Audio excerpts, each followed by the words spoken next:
All right, guys, so when it comes to walking out the bar, whole nother thing, right? So you guys want to make sure you're minimizing the amount of steps that you take, right? So once you pick it up, you want to take the least amount of steps back to get in a position. And really important too, make sure that you kind of get used to setting up the same way every time for this kind of squat, right? So try and get the same movement and the same amount of steps back so you kind of get used to being in the same position. So I'll show you what I'm talking about.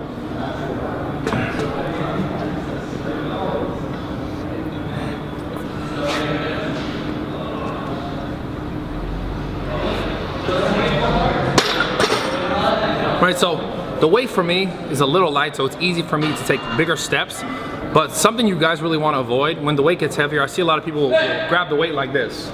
They'll grab the weight and they'll do one of these. Right? You're putting yourself in a position where you could potentially hurt yourself. Every time you kind of press the bar, whether your feet are closer or further apart, you want to do something like this. You want to do something where both of your feet are under the bar. So you guys you're equally pressing that weight up, whether it be here or here, but both your feet are pressing the weight up versus one and then finding it, right?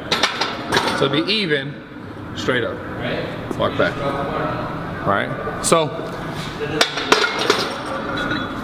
again, for the feet placement, when you're walking out, as the weight gets heavier, you're gonna wanna try and take little steps. So I'll show you what that looks like, even though the weight's not heavy enough for that right now. So little steps would be something like this.